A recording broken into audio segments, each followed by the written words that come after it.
Bom dia, a paz do Senhor Jesus, amém?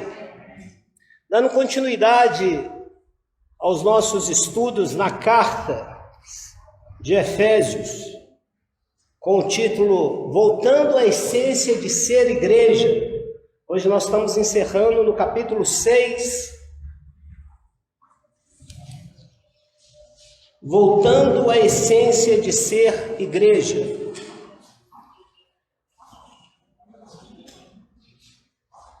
Nós vamos ler Efésios capítulo 6, a partir do verso 10 até o 20, amém? Todos encontraram?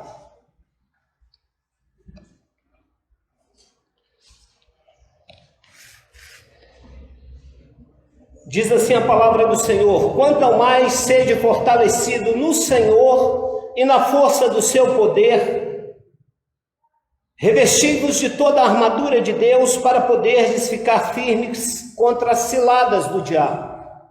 Porque a nossa luta não é contra sangue e a carne, e sim contra principados e potestades, contra dominadores deste mundo tenebroso, contra as forças espirituais do mal nas regiões celestiais.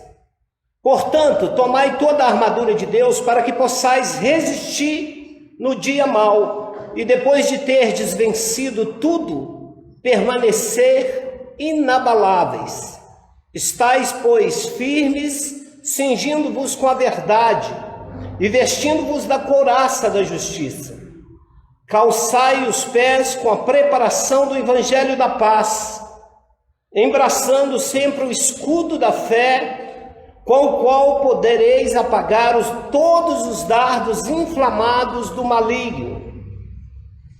Tomai também o capacete da salvação e a espada do Espírito, que é a palavra de Deus, com toda oração e súplica, orando em todo o tempo no Espírito, e para isto vigiando com toda perseverança e súplica por todos os santos, e também por mim, para que me seja dada no abrir da minha boca a palavra, para com intrepidez fazer conhecido o mistério do Evangelho, pelo qual sou embaixador em cadeias, para que em Cristo seja ousado para falar como me cumpre fazê-lo.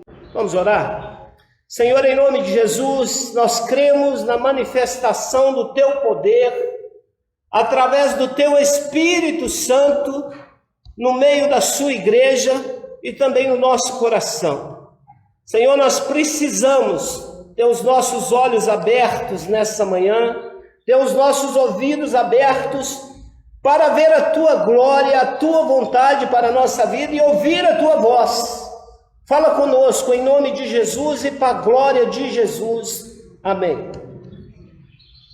Irmão, quando falamos de voltar à essência de ser igreja, tem tudo a ver com a igreja de Éfeso. Porque esta igreja nasceu pela manifestação sobrenatural do Espírito Santo e pelo poder de Deus. Lá em Atos, capítulo 19, você pode certificar-se disso. E o verso 11 diz assim, lá em Atos 19, 11, Deus, pelas mãos de Paulo, fazia milagres extraordinários, a ponto de levarem aos enfermos lenços e aventais do seu uso pessoal, diante dos quais as enfermidades fugiam das suas vítimas e os espíritos malignos se retiravam. Foi daqui que nasceu essa igreja de Éfeso, uma igreja que conheceu o poder de Deus, a autoridade de Deus. Interessante, irmão, que esse povo também não deixou de ser crente. Tanto que não deixou e tinha fidelidade que Paulo começa o livro de Efésios falando claramente, né? Ele diz assim claramente no início, os 2 primeiros versículos, Paulo, apóstolo de Cristo Jesus, por vontade de Deus, aos santos que vivem em Éfeso, fiéis em Cristo Jesus, a graça a vós outros da parte de Deus nosso Pai, do Senhor Jesus Cristo. Ou seja, aquele povo era crente, tinha o Espírito Santo, aquele povo era fiel a Deus.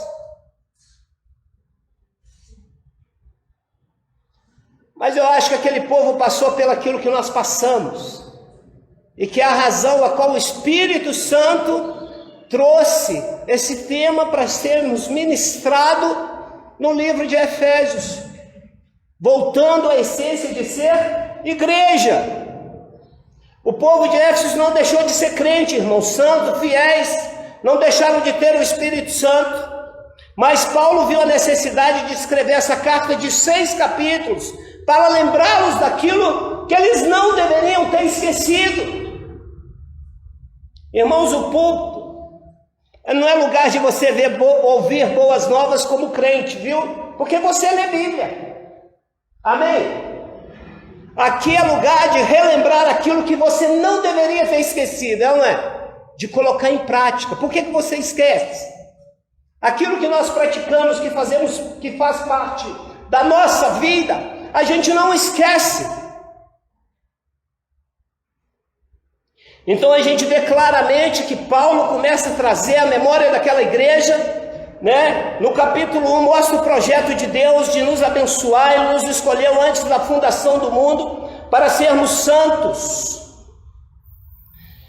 e nos mostra claramente pelo projeto de Deus de nos salvar através do sacrifício de Jesus, pelo Espírito Santo, que Ele nos chamou, predestinou para Ele, não é assim?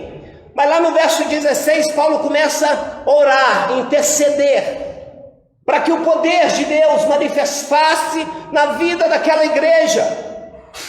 E a gente vê claramente a partir do verso 16 no capítulo 1, que Paulo fala assim: não cesso de dar graça por vós, fazendo menção de vós nas minhas orações, para que o Deus, o nosso Senhor Jesus Cristo, Pai da glória, vos conceda espírito de sabedoria e de revelação no pleno conhecimento dele, iluminando os olhos do vosso coração para saberdes qual a esperança do seu chamamento, qual é a riqueza da glória da sua herança nos santos, e qual é a suprema grandeza do seu poder para com os que cremos, segundo a eficácia da força do seu poder.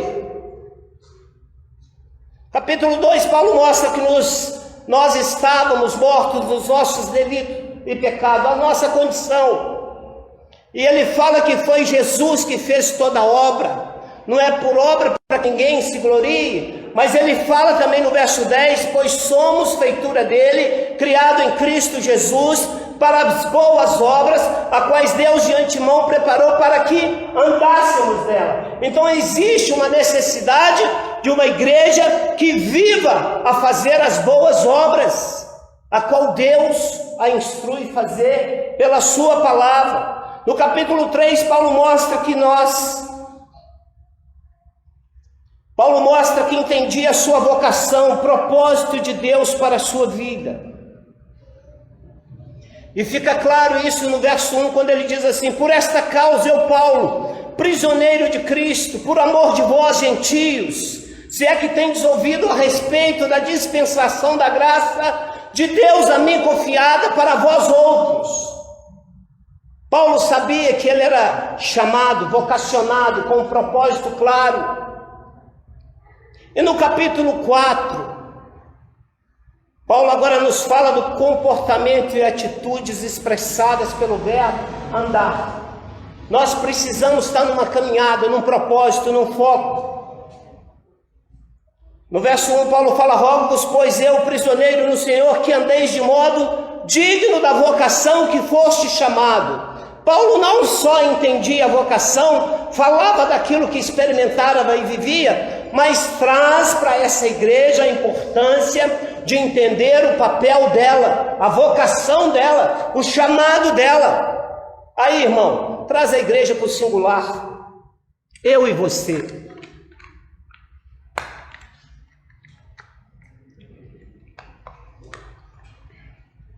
Eu costumo dizer que eu não fiz seminário, mas eu entendo a minha vocação. Sabe por que eu falo isso? Para te animar, para te mostrar que tem jeito. Você precisa entender o seu lugar no corpo de Cristo. Você precisa entender que Deus te deu o dom, que Deus te vocacionou. O entendimento disso há mais de 20 anos atrás, a minha vida gira em torno disso. Tem 20 anos que eu prego o evangelho no Mercado Central. Você acha que eu sou bom empresário? Eu não sou. Eu sou missionário no Mercado Central, disfarçado de quê? De empresário. Mas a vocação maior não é ser empresário. Por ter entendido isso, eu sabia que eu precisava estar num corpo. Eu precisava entender batalha espiritual, e é disso que nós vamos falar nessa manhã.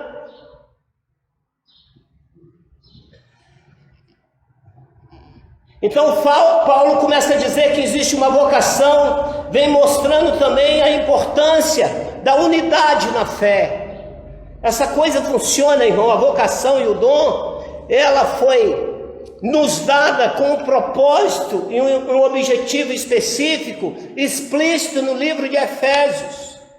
É para o serviço, é para a edificação da igreja e de nós mesmos. A palavra fala de edificação do corpo e de si mesmo em amor. Nós precisamos um do outro, é no corpo de Cristo. A gente precisa entender que no capítulo 4 Paulo vai falando de vocação, de dons, ministério a serviço dos santos, nos exorta a buscar uma vida de santidade. E no capítulo 5 Paulo mostra a importância de sermos imitadores de Deus, como filhos amados. Voltamos ao propósito, a qual nós precisamos voltar ao propósito, a qual nós fomos criados, a sua imagem e semelhança, novamente expressado pelo verbo andar.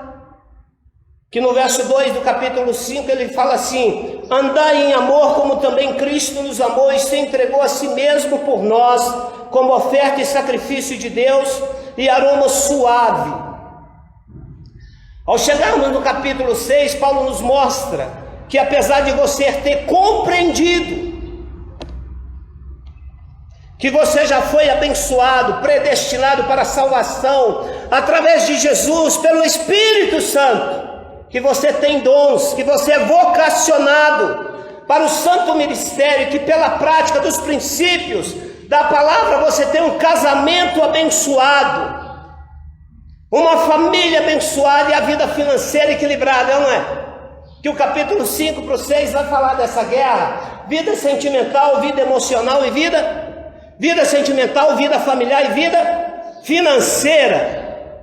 É ou não é a área que nós ficamos buscando equilíbrio?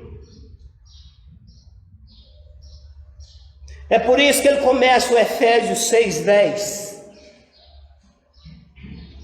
Quanto ao mais, sede fortalecido e na força do seu poder.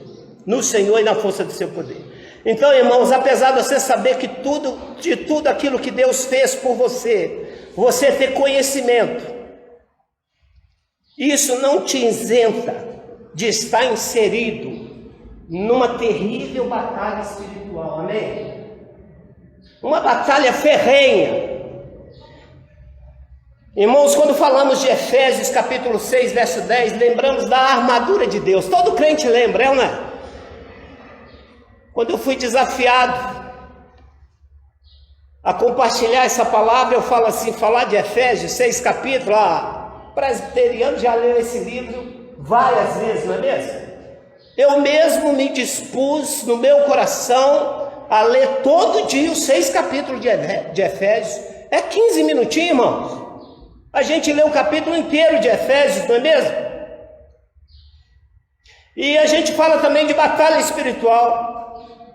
E se eu começar aqui, irmãos, os irmãos lembram, eu gosto muito de falar isso com os irmãos, que fala assim, que a nossa luta não é contra a carne e o sangue, sim contra o diabo e seus anjos, contra forças espirituais do mal, no mundo tenebroso. E os irmãos completam. Aí eles falam assim, Efésios 6:10, é o livro da armadura de Deus da batalha espiritual. Isso é até o verso 12, irmão, porque o verso 10 diz assim, quanto ao mais, é Paulo concluindo toda a carta, seja fortalecido no Senhor e na força do seu poder, para ficar firme contra as astutas ciladas do inimigo. Este é o versículo, irmão, que a gente precisa guardar no nosso coração. Então, irmãos, eu tenho aprendido que saber sobre o livro de Efésios, principalmente o capítulo 6, sobre batalha espiritual, a armadura de Deus, não me faz um crente revestido da armadura de Deus. Você sabia disso, não? Você pode ler o livro de Efésios à vontade, e até fazer aqueles chavão, né, que usa no meio evangélico. Tomo posse da armadura de Deus. E você pode ir tomando posse, porque quando você volta para a Bíblia, ela vai te mostrar que existem princípios para que você seja revestido da armadura de Deus. Não adianta só proferir com a boca, você precisa obedecer a palavra de Deus. Irmãos, eu tirei uma frase disso aqui, sabe? A minha frase é: eu conhecer a Bíblia de Gênesis a Apocalipse e falar que conheço a Deus e até saber da sua vontade para a minha vida, se eu não colocar em prática, não quer dizer que eu aprendi, eu só sei. Você quer respaldo bíblico para essa frase minha? Vou te dar. Tiago capítulo 1, verso 22 fala assim: tornai-vos, pois, praticante da palavra, não somente ouvinte, enganando a vós mesmos.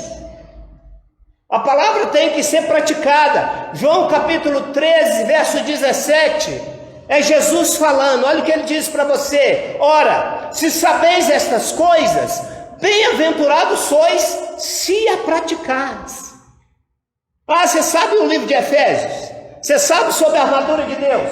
Você tem ouvido muito sobre batalha espiritual, mas se você não colocar os princípios da palavra em prática, você só vai saber. Existe uma condição aqui que o próprio Jesus colocou: se a praticares. Todas as bênçãos de Deus, irmãos, está condicionada a esse si aí. Se com tua boca confessares a Jesus como Senhor e Salvador da sua vida, você vai ser salvo e o Espírito Santo passa a habitar no seu coração. Para comer o melhor dessa terra, o que tem que se fazer? Se quiserdes e me ouvirdes, Isaías fala isso. Para ter pecados perdoados, o que precisa fazer? 1 João 1,9: se com tua boca confessares o pecado, ele é fiel e justo para te perdoar os pecados e te purificar de toda a injustiça. Hebreus capítulo 5, verso 14 diz assim: mas o alimento sólido é para os adultos, para aqueles que pela prática têm as suas faculdades exercitadas para discernir não somente o bem, mas também o mal. Você precisa de discernimento de Deus. Com base em tudo isso que nós estamos falando, é extremamente importante nessa batalha espiritual nós termos discernimento do bem e do mal. E também nós precisamos pelo menos de 3 coisas que eu vou colocar aqui nessa manhã para você. Você precisa nessa batalha discernir a guerra, e nós vamos ver no livro de Efésios, discernir o inimigo, para você poder lutar com as armas certas. Amém? Amém, irmãos? Todo mundo entendendo?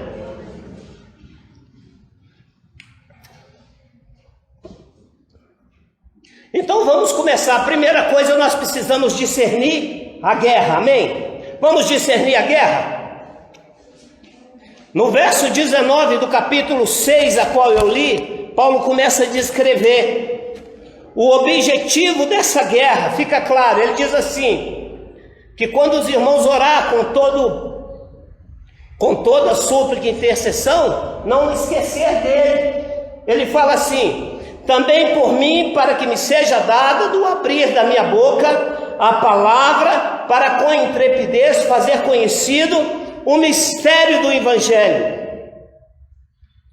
pelo qual sou embaixador em cadeias, para que em Cristo eu seja usado para fazer como se cumpre fazê-lo. Então a primeira coisa que fica claro, irmãos, que o próprio Paulo pede intercessão para a igreja, é que o objetivo dele escrever aquela carta é que os irmãos entendessem que a guerra tem a ver com algo muito maior do que as nossas questões pessoais.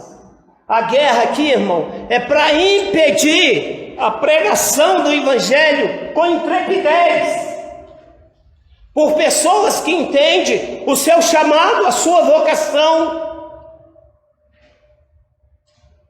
Então a gente precisa discernir a guerra.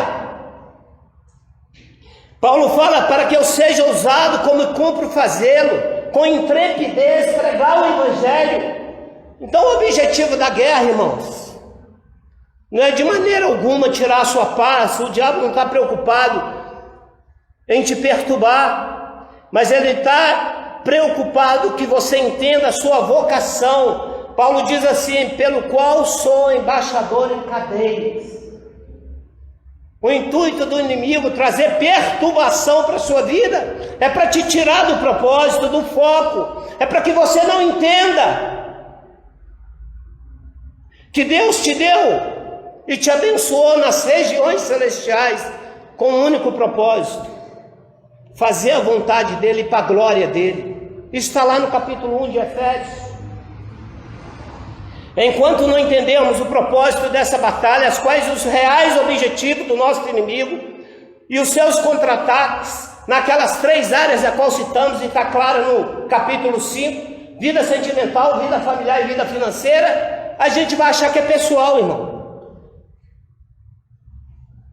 A gente vai achar que o diabo resolveu pegar no nosso pé, arrumar confusão na área sentimental, emocional, no casamento, para perturbar a nossa vida, trazer conflitos familiares para tirar a nossa paz, fazer a gente passar necessidade financeira para desequilibrar as coisas lá em casa, não é assim? Enquanto você não entender o propósito real do diabo contra a sua vida, você vai ficar nessa guerrinha pessoal, sabe? Buscando o equilíbrio, né? Quando o casamento está bem, a família vai mal. Quando a família está mal, quando o casamento está bem, a família está bem, se a vida financeira desequilibrar, afeta, é ou não é? Você vai ficar nesse tripé aí procurando equilíbrio. No popular, desculpa o palavreado, mas é um ditado que todo mundo conhece: você vai ficar igual cachorro correndo atrás do rabo, andando em círculo, ó. E o objetivo dele é esse. O povo no deserto tinha uma terra que era promessa, mas por pecado, por não entender o propósito a qual foram chamados, para ser nação santa, povo de exclusividade de Deus, sacerdócio real, para no meio daquele mundão, daquela nação, só ter um propósito. Qual que é? A fim de proclamar as virtudes daquele que te tirou das trevas e te trouxe para a sua maravilhosa luz. A falta de entendimento disso, o povo ficou andando 40 anos no deserto, e muitos morreram sem entrar na promessa.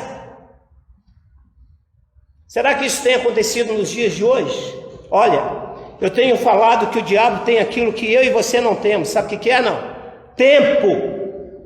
Quem vai morrer é nós, quem vai para o céu. Jesus volta para você na hora que você apaga a luz, viu? Tenha fé que Jesus volta para você na hora que a sua ficha for cantada. Está na hora de prestar conta, viver ao homem uma só vez, depois disso o juízo. Então a gente fica vendo que o diabo não tem pressa, o inimigo da nossa alma não tem pressa para nos amarrar, para nos fazer perder tempo. Eu tenho dito que uma das maiores armas dele é a sutileza. E a sutileza para alguns crentes tem a ver com soberba, presunção, orgulho, prepotência, autossuficiência, não é? Você acha que isso é pecado ou não?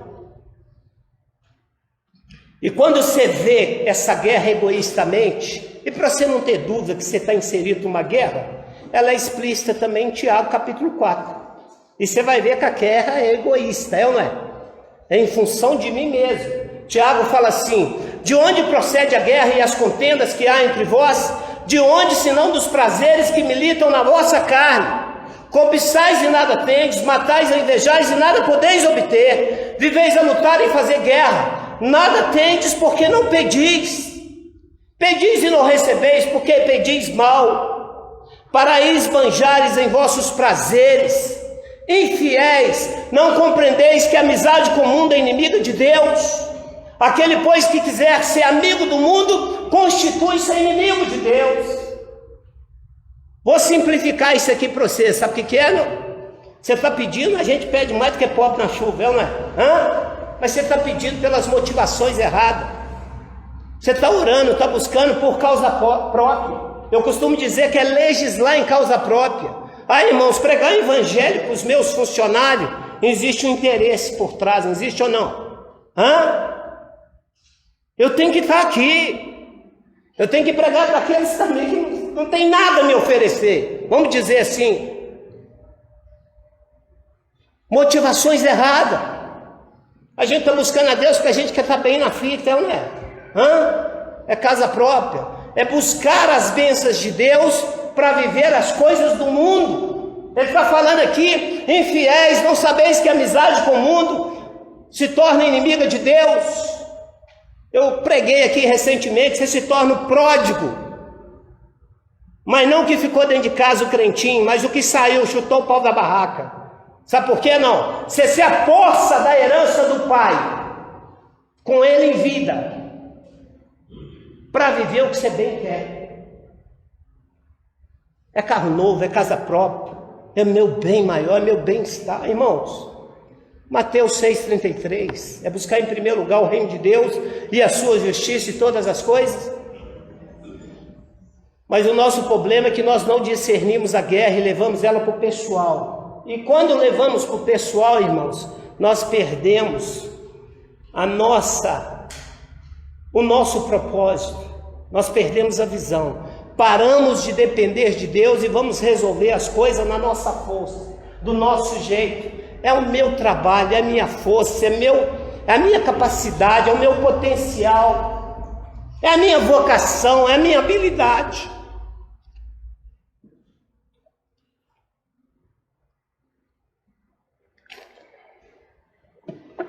Eu não quero fazer um evangelho de terror na sua vida, não, viu? Mas tinha um crente melhor do que eu e você, íntegro, que se desviava do mal. E que no capítulo 28 lá de Jó, ele se achava o cara, que eu me fazia de olhos para o cego, que eu me fazia de consolo para a viúva. Se alguém trazia uma causa, trazia até a mim e eu a julgava. Quando eu abria a boca, todo mundo fechava dele, me dava um lugar de honra para sentar. Eu disse, no meu ninho, eu multiplicarei os meus dias. Aí, para Deus ensinar aquilo que Jó precisava aprender, não conhecer ele de ouvir falar, mas sim de com ele caminhar, Deus permitiu que o diabo tocasse aonde, irmãos?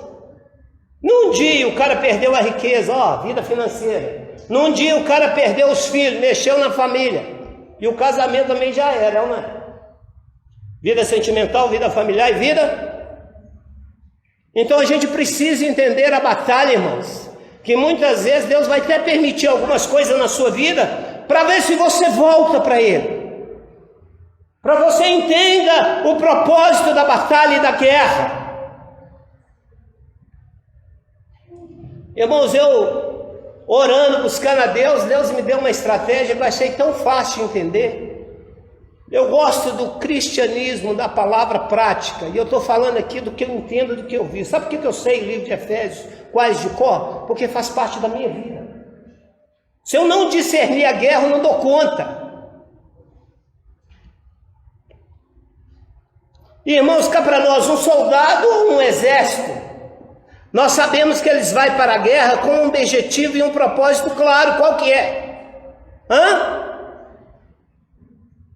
Você acha que o cara está ali só para lutar, para salvar a vida dele, ou existe um propósito claro por trás? Ele vai para lutar por uma pátria.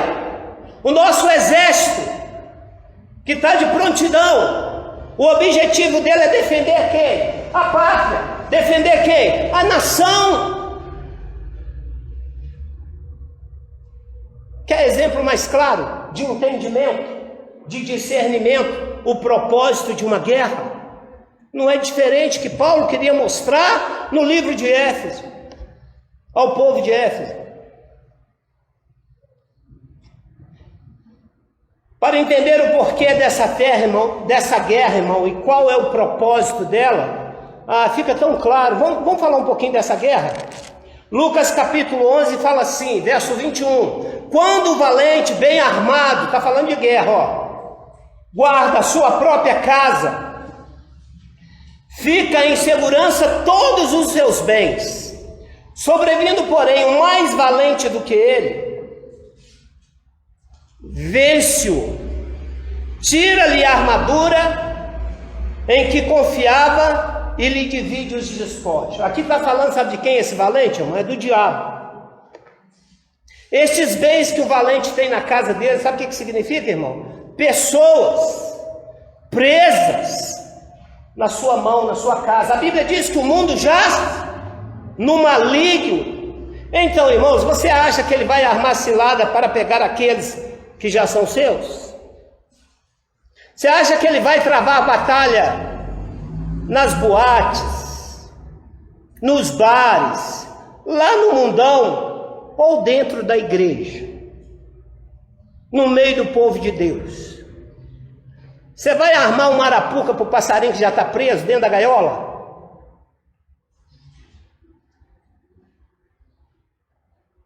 Num culto como este, irmãos, eu vejo travado uma batalha espiritual tremenda. É aqui, regiões celestes. É mais ou menos igual o segundo andar aqui, quando tem escola dominical, não é? Tem um monte de gente andando sobre a nossa cabeça, embora a gente não está vendo. Está dando para você entender ou não? Regiões celestiais é isso. Está dando para você entender? Fica bem claro? É igual esse segundo andar aqui, irmão. Se eu ignorá-lo, ele deixa de existir? Não, ele está aí. Então a gente precisa entender, irmãos, que existe uma guerra sendo travada, uma batalha espiritual.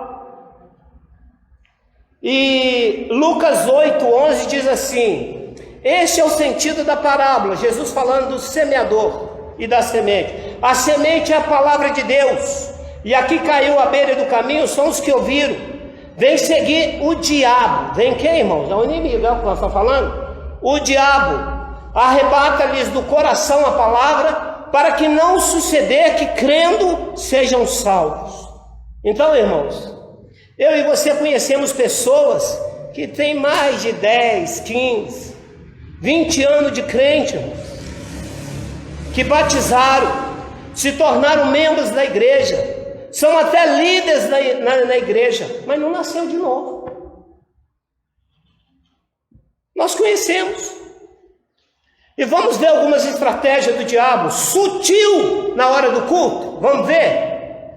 Vamos?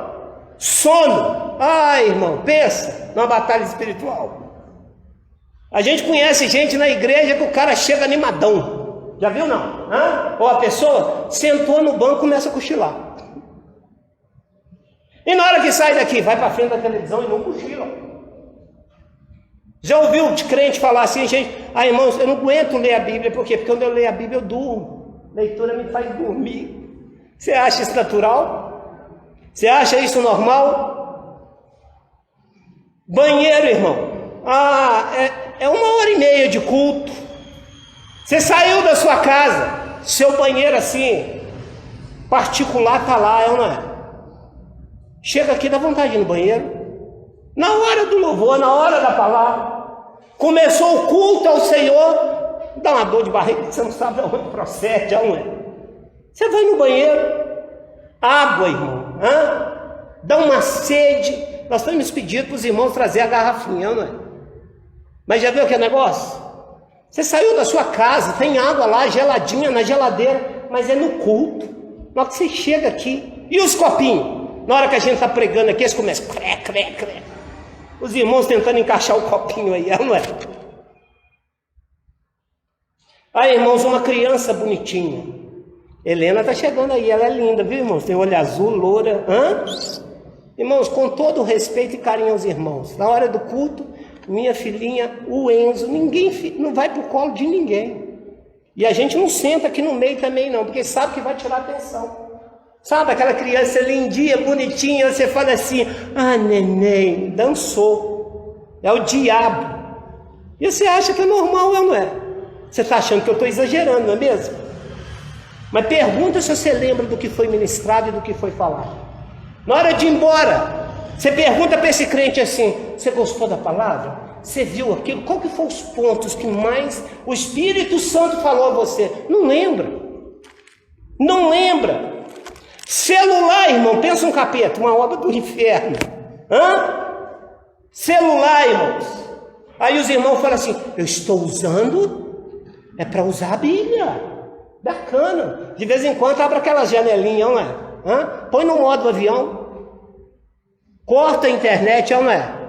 Baixa a Bíblia no seu celular, mas deixa no modo avião, não é assim? Porque senão você é tentado, alguém mandar uma mensagem para você lá do inferno, só para tirar sua atenção.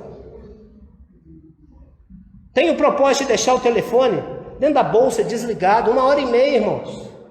Não vai mudar muita coisa se você saber uma notícia ruim ou boa.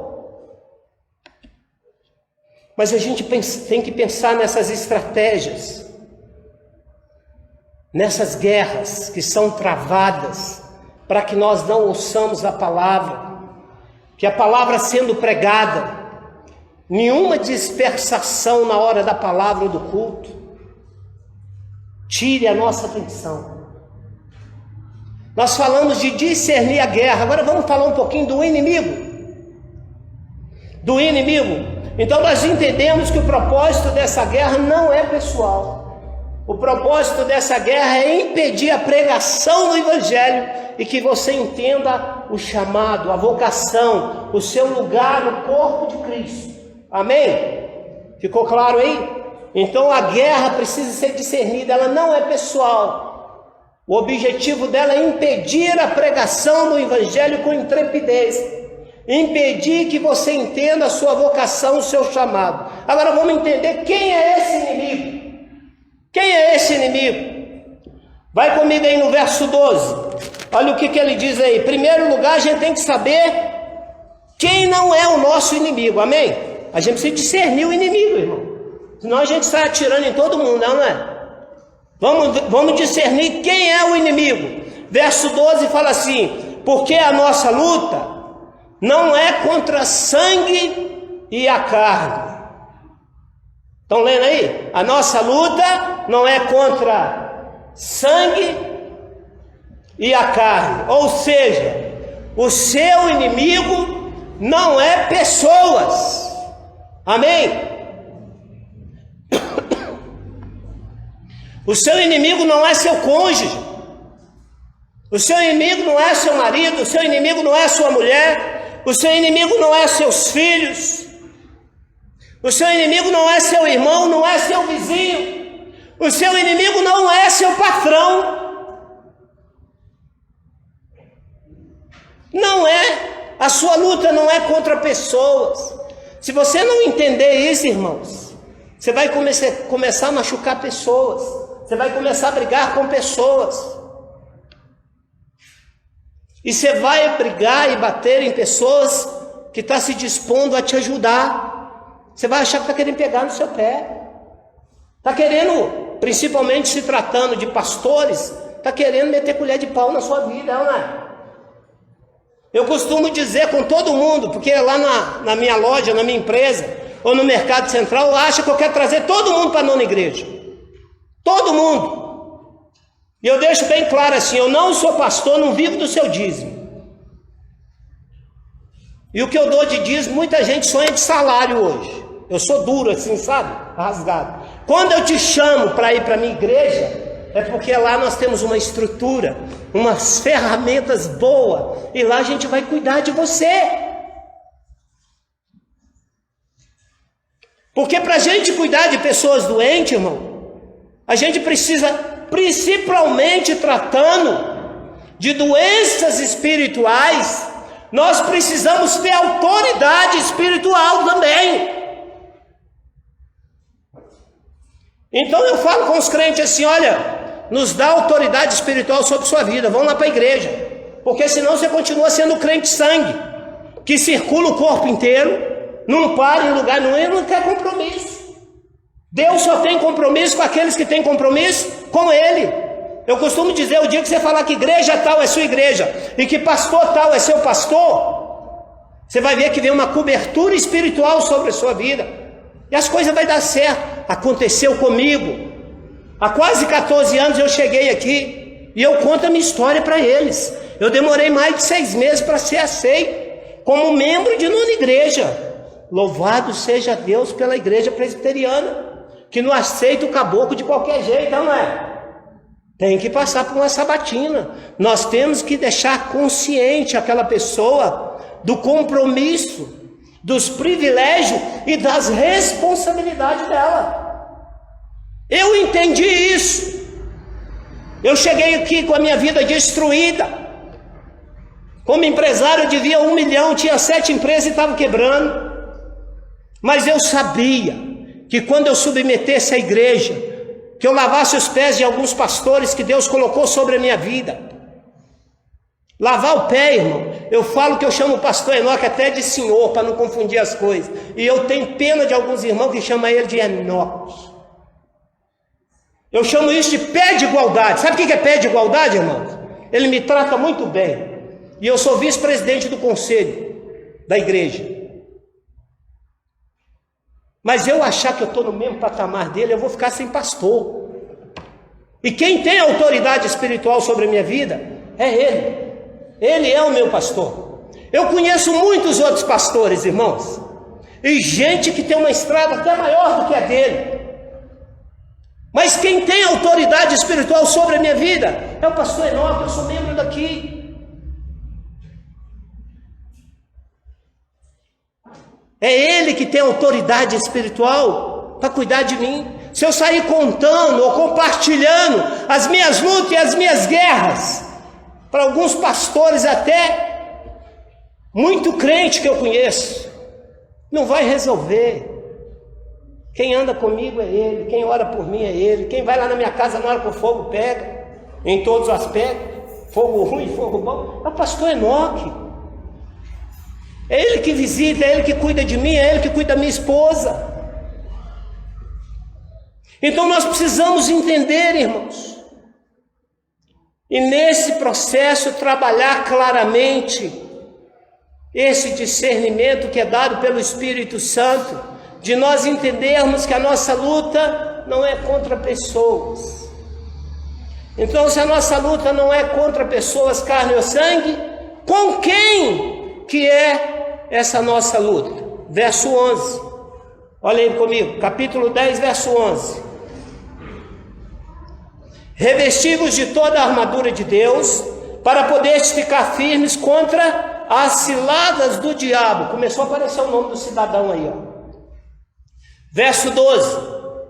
E sim contra os principados e potestade, contra os dominadores desse mundo tenebroso, contra as forças espirituais do mal, nas regiões celestes. Irmão, nós descobrimos cabeça aí, ó, desse exército do mal. O nome dele é quem? Diabo. E ele não está sozinho. Existe o que? Principados, potestade, dominadores desse mundo tenebroso. Está na Bíblia isso, irmãos. Eu fico imaginando que até os demônios entendem o propósito de um exército. Eles têm unidade entre si. E nós crentes não tem. E Paulo está falando sobre trabalhar isso. Irmão, quando você pega o gadareno, irmãos, nem nome ele tinha. E Jesus viu a importância de deixar tudo que ele estava fazendo, entrar no barco e lá libertar o gadareno. O gadareno mantinha em pavor, em corrente, o povo de Gadara lá, mantinha. O cara vivia no cemitério preso e ninguém dava conta dele. Você imagina o investimento do diabo na vida de um Zé Ninguém, conhecido só como gadareno. Ele mandou uma legião. Você sabe o que é uma legião, irmãos? É um exército romano, composto de 6.000 homens, mais ou menos. Então o que estava naquele homem? 6.000 demônios. Você vai lembrar que o moncado falou assim: deixa nós entrar no porco, Jesus, não é? Aí 2.000 entraram no porco e os porcos entraram para o mar. Se isso está na Bíblia, é para quê? Eu vou falar aquele versículo que eu gosto, que em todas as pregações eu falo. Romanos capítulo 15, verso 4. Tudo que outrora foi escrito para o nosso ensino foi escrito para que através das consolações da Escritura tenhamos esperança. Então, irmãos, a gente precisa entender. E esse cara, irmão, esse diabo, ele tem, quando fala assim, para ficar livre contra ciladas. Ciladas aqui tem a ver com estratégia, armação. Talvez depois de Jesus, depois de Deus, o cara que mais conhece a sua vida, você sabe quem que é, não? O inimigo aqui, ó, o diabo. Ele sabe o seu ponto fraco. Por isso que ele arma estratégia. Por isso que ele arma ciladas. E tem gente, irmão, que a fraqueza dele é pornografia, outra é mentira, a língua. Tem gente que a fraqueza dele é o dinheiro, é o orgulho, é a arrogância, é a autossuficiência, é a prepotência. Então, irmãos, eu tenho entendido que para a minha vida, eu já falei isso com muita gente, quem me conhece já ouviu falar isso, que existe alguns pecados que ficam assim me rodeando. E esse inimigo, irmãos, a gente precisa entender que ele é real. A Bíblia diz que ele é como um leão que ruge, procurando alguém para devorar. Ele só precisa de uma brecha na sua armadura, para que ele entre e te amarre, te coloque em cadeias, te prende, te tire do propósito, do foco. Você precisa entender isso, irmãos, que esse inimigo das nossas almas, ele é extremamente estrategista. Eu falo que um dos maiores pecados que eu luto contra ele hoje é o orgulho, a autossuficiência, a prepotência, a altivez. Esses são os pecados. Eu gosto muito que, entendendo isso, Deus me levou a entender um conselho de Salomão, depois de velho, que ele diz assim: é melhor um jovem sábio e pobre do que um rei já velho, insensato, que não se deixa admoestar. Irmãos, eu estou com 56 anos, estou bem casado, viu? Deus realizou todos os meus sonhos. A vida nunca teve tão boa. Quem é que vai falar do meu pecado? Quem é que vai me confrontar e falar assim: eu sou até presbítero, eu não estou aqui pregando para vocês. Quem é que vai chegar perto de mim e falar assim: esse negócio não vai dar certo não, jacaré vai te abraçar aí. Eu entendi que na idade que eu estou, com as bênçãos que eu tenho, eu preciso ter relacionamento com pessoas a qual eu lavo o pé e dou autoridade para me admoestar. Eu tenho pastor, tenho aqui meu amigo Carlos, tenho uns presbíteros, pessoas a qual chega perto de mim e fala assim: tá tudo bem? Como é que está a esposa? Como é que estão os filhos? Você está bem? E a saúde? Como é que vai? Você tem pessoas que fazem isso por você? Se não tem, a igreja te oferece isso. E isso é feito, irmãos, por amor. Não é imposição. Uma das características do amor verdadeiro, ágape, descrito em Coríntios 13, é que o amor não age inconvenientemente. Irmãos, eu tenho discernimento de espírito e eu sei literalmente quando a pessoa não quer me ouvir. Mas literalmente eu sei. E a maior dificuldade dos crentes está em ouvir. Eu costumo falar com os funcionários, principalmente os crentes que eu contrato. Eu falo assim, ó, estou usando a minha autoridade de patrão, eu chamo lá na salinha, lá no escritório, né? E põe lá no escritório sentado. Aí eu viro para ele e falo assim, estou usando a minha autoridade de patrão, te pagando para você escutar o profeta. Porque você não escuta ninguém. Aí eles começam a gostar de conversar comigo, eu viro para eles e falo assim, ó, agora você vai procurar o seu pastor, se tem igreja, né? Se não, eu tenho que trazer para a nona. Eu falo com ele assim, ó, tem que consertar a vida. Você tem que me dar, nós não vamos ficar nesse negócio aqui não. Você quer alguém para você conversar e contar seus pecados? Vai pagar um psicólogo. Ele vai te escutar lá 50 minutos, não é? Mas você quer ser curado, ser restaurado? Então nós temos que voltar para dentro da Bíblia. Você precisa de congregar, você precisa de ser um pastor, você precisa de batizar, você precisa ter vida de oração. Princípios da palavra, irmãos. Princípios da palavra. E agora nós vamos aprender a lutar com as armas certas, amém? Você já discerniu a guerra, o inimigo, agora vamos lutar com as armas certas para encerrar? Verso 10 diz assim, ó: quanto ao mais sede fortalecido no Senhor e na força do seu poder. Essa guerra só se vence no Senhor e na força do seu poder. A pergunta para essa manhã é o seguinte, irmão: você conhece o poder de Deus? Você sabe o que é o poder de Deus? Talvez você está aí falando assim: o presbítero Carlos hoje está animadinho, hein? Hoje está, né? Meteteca. É isso que você está vendo? Eu quero dizer para você que tem mais de 20 dias que eu estou orando, que eu estou jejuando, que eu estou buscando a Deus para Ele falar meu coração e para falar a você.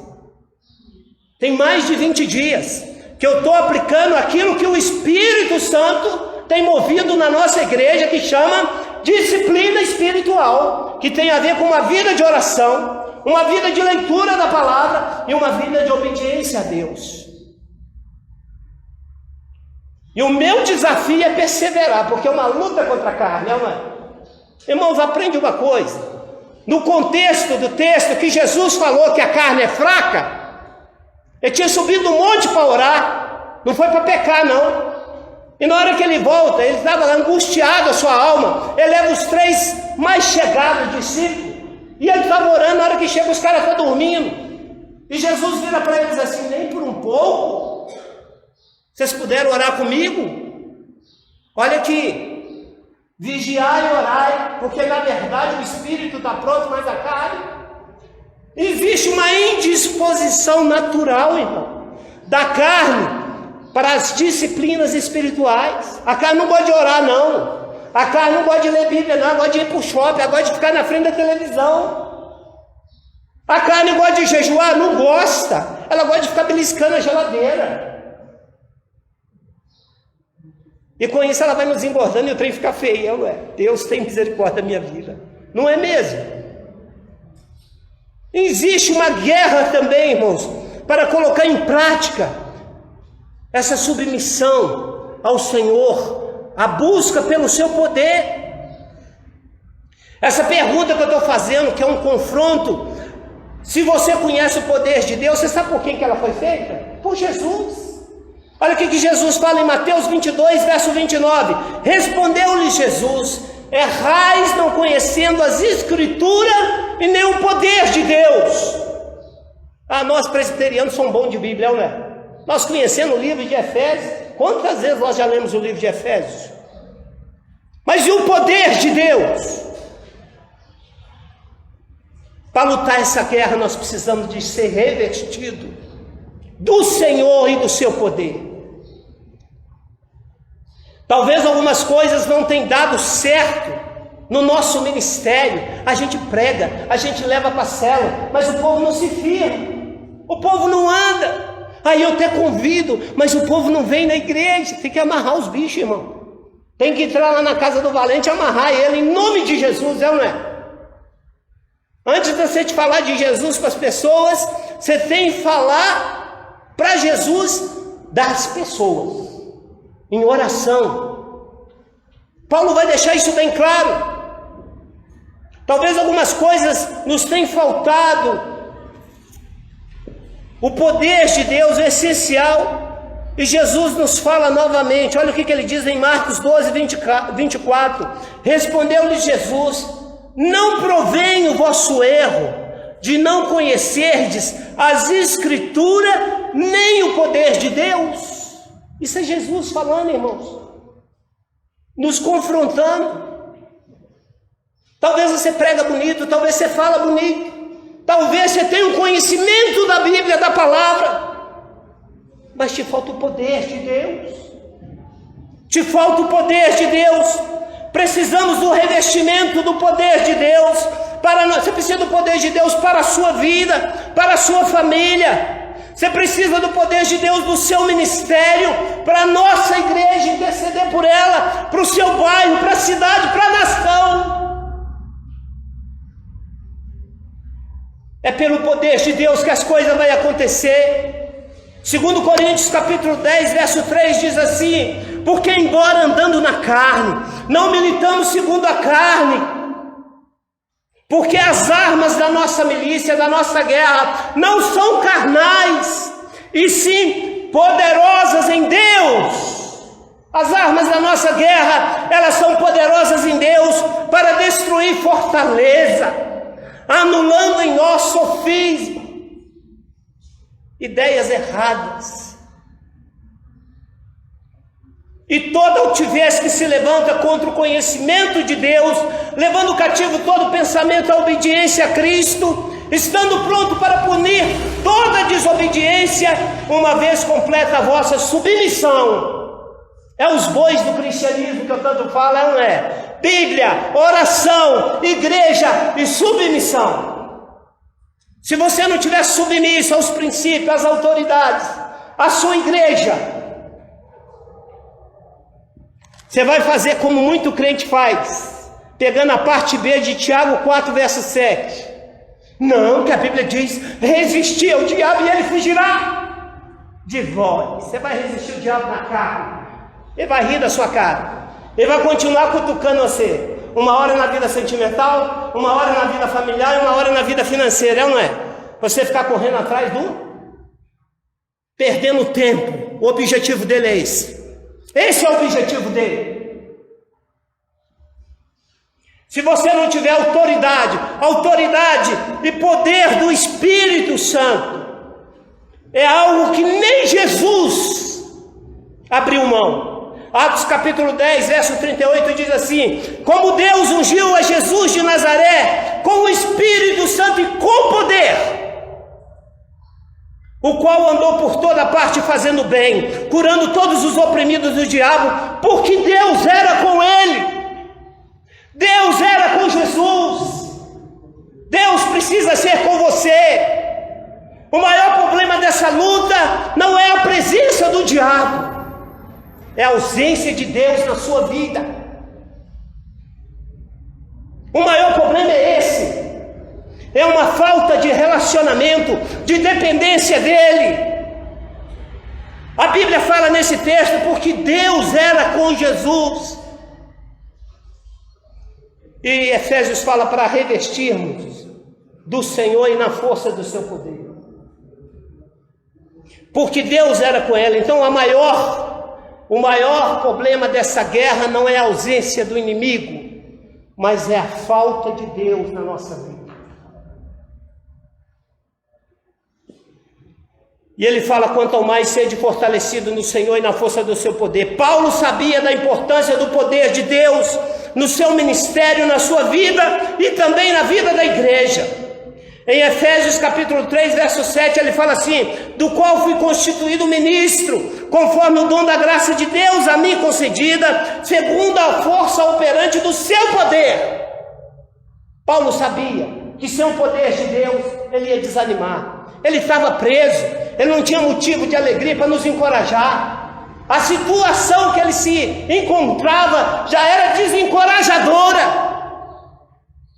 Mas ele escreve ali o livro de Efésios para encorajar uma igreja que na caminhada acostumou com o sagrado, acostumou com a vida de crente, estava lá cumprindo sua tabela.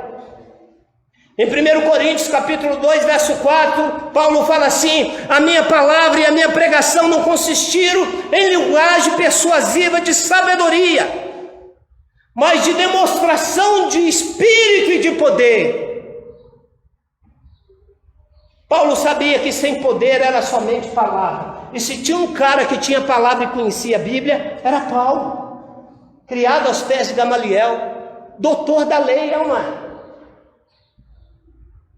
No livro de Efésios ele enfatiza a importância desse poder na vida da igreja. Paulo fala isso, Efésios capítulo 1, verso 19: qual a suprema grandeza do seu poder para com os que cremos, segundo a eficácia da força do seu poder. Efésios 1, 21: acima de tudo, de todo principado e potestade e poder e domínio e de todo nome que se possa referir, não só no presente século, mas também no vindouro. Efésios 3,16: para que segundo a riqueza da sua glória vos conceda que sejais fortalecido com poder, mediante o seu espírito no homem interior. É aqui, ó. É no secreto. E Efésios 3,20, olha irmão, Efésios 3,20 ele finaliza: ora, aquele que é poderoso para fazer infinitamente mais do que tudo quando pedimos ou pensamos, conforme o seu poder que opera em nós. No homem interior, de dentro para fora, pelo Espírito Santo que ele fez habitar na sua vida, que primeiro transforma a sua vida, muda a sua vida, e depois faz a gente para mudar a vida de outros, pela prática. Não se obtém poder se tornando membro de uma igreja, irmãos. Não se obtém poder batizando, se tornando líder, diácono, presbítero, seminarista, pastor. Isso não te dá poder, nem pelo conhecimento, nem pelo intelecto, nem pelo tempo que você tem de igreja, não vai vir poder sobre sua vida. Então, como ser revestido do poder? Olha comigo o verso 18 para encerrar. Capítulo 10, verso 18. Com toda oração e súplica. Com que, irmãos? Oração e súplica.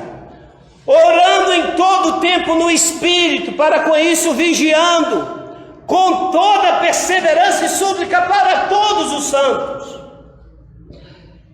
O poder de Deus se obtém pela palavra prática da palavra.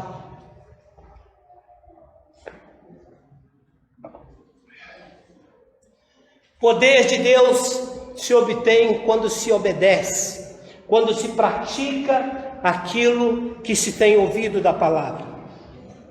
É com oração, joelhos no chão e cara no pó. Com súplica, súplica é a oração intensa, irmãos. Irmãos, eu fiz direitinho, eu estava orando, eu estava jejuando. Mas ontem, sábado, o tempo fechou. O Enzo vomitou o dia inteiro. Começou a passar mal. E eu fui para casa mais cedo. O Enzo deu uma crise lá no quarto, de bater, de brigar, de gritar, que a gente nunca tinha visto. Eu entrei no quarto, a mãe estava com ele trancada no quarto, falando comigo assim: calma, calma. Eu sentei, olhei. E tinha uma hora que eu falei assim: isso precisa de uma vara. Fazendo pirraça, irmão. Sabe aquelas pirraças? De que deixa... O menino tem 3 anos, irmãos. E tudo. Eu peguei ele, botei no colo até que a minha ficha caiu. Eu entrei para o quarto e fechei a porta e meti a cara no pó. E fui orar. E Deus me levou a entender bonitinho. Você preparou a mensagem toda, você colocou, né? Você fez tudo certinho. Você orou, você está jejuando. Mas você precisa praticar o final aí, que é o apelo. Meter a cara no pó, orar.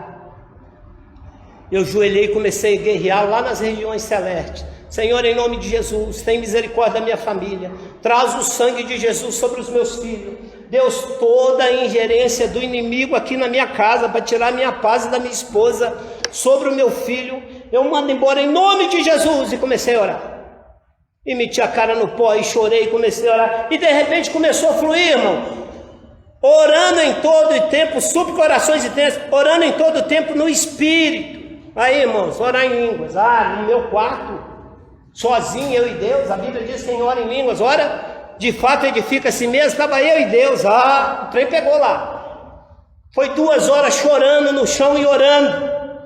Também o Espírito, Romanos capítulo 8, verso 26. Esse texto fala orando em todo o tempo do Espírito. Por quê? Porque Romanos 8, 26 diz assim: também o Espírito semelhantemente nos assiste nas nossas fraquezas.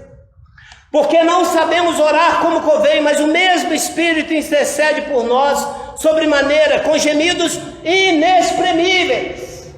Orar em Espírito todo tempo, toda hora. E súplica por todos os santos. Aí, irmão, eu comecei uma intercessão pela nona igreja, pelo Mercado Central, pelas pessoas que eu tenho falado de Jesus, por esse culto nessa manhã. Foi mais de 2 horas ali, graças a Deus. Aí eu entendi o final da mensagem. E eu entendi o recado de Deus para a minha vida nessa mensagem, viu? Porque Deus falou muito ao meu coração. Foi me dado um desafio, pregar sobre Efésios capítulo 6. E pensa num cara que ficou concentrado. É um desafio, não é? Efésios capítulo 6, todo crente sabe de cor e salteado, não é? Mas eu tenho certeza que o Espírito Santo ministrou algo novo no seu coração nessa manhã. Foi me dada uma missão, a missão foi cumprida em nome de Jesus e para a glória de Jesus. Só que Efésios fala assim: depois de ter vencido tudo, permaneceu o quê? Inabaláveis. E agora? Eu vou relaxar? Ainda tem mais a noite para pregar, não é? Tem que vir no mesmo ano, no mesmo fogo. Porque senão, irmãos, vou baixar as armas. O negócio vai ser bom em segunda-feira, se eu vou continuar com as disciplinas espirituais a qual o Espírito Santo tem ministrado na nossa igreja. Fica de pé no seu lugar. Eu quero fazer uma oração antes de passar para o pastor para orar por nós. A palavra de Deus é quem fala em Efésios, para que você seja fortalecido no poder de Deus, no seu homem interior. Quando a Bíblia está falando disso, ele está falando que nós somos a habitação do Espírito Santo. Sem esse Espírito dentro de nós, não tem como nos fortalecer no Senhor e na força do seu poder. Fecha seus olhos nessa hora, fecha seus olhos.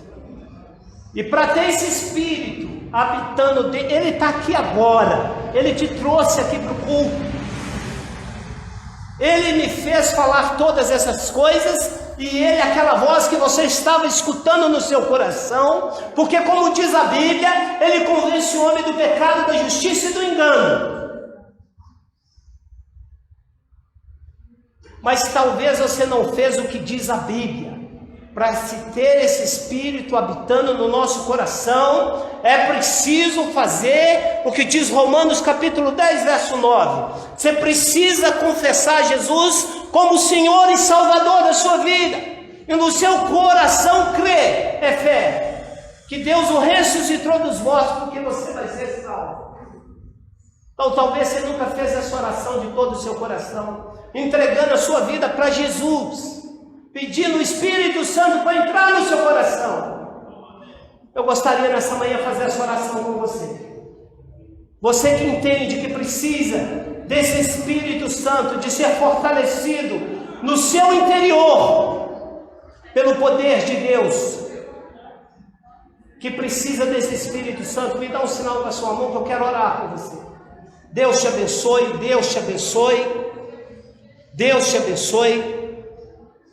Deus te abençoe. Só essas pessoas que levantou a mão, só para não aglomerar. eu gostaria que você viesse aqui que nós vamos orar com você. Vem aqui na frente, por favor. Só você que entendeu que precisa do Espírito Santo dentro do seu coração. Eu gostaria que você viesse aqui na frente, nós vamos orar. Nós vamos orar em nome de Jesus. Em nome de Jesus. Em nome, a igreja ainda com olhos fechados. Você que tem o Espírito Santo, Ele te abençoou e te tornou um abençoador. Essa é uma hora de guerra, de luta. E nós vamos fazer essa oração junto. Eu gostaria de que vocês que estão aqui na frente orassem após mim assim. Senhor Jesus, eu me arrependo dos meus pecados e te confesso como Senhor e Salvador da minha vida. Pai querido, escreva meu nome no livro da vida. Espírito Santo de Deus, eu abro meu coração para o Senhor, para que o Senhor entre nele e mude a minha vida, em nome de Jesus e para a glória de Jesus. Ainda no seu lugar, o pastor vai orar por vocês.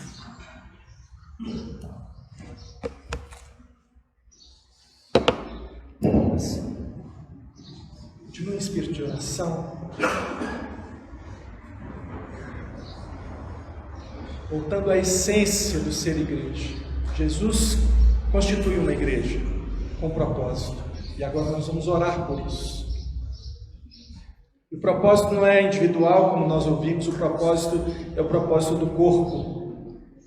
É o corpo agindo conforme a vontade de Deus. A saúde chega para você também, membro, mas é corpo. Nós vamos orar. Senhor Deus, bendito seja o teu nome. Obrigado por nos lembrar o Evangelho com tanta clareza como nós ouvimos nesses dias que meditamos nessa carta de Efésios. Obrigado porque mais uma vez o Senhor fez claro a nosso entendimento de que não é o trabalho de um só, que não é uma questão individual, que não é o problema de cada um, mas é a guerra que nós estamos nela, somos todos soldados nessa guerra, precisamos vencê-la no poder do Espírito Santo.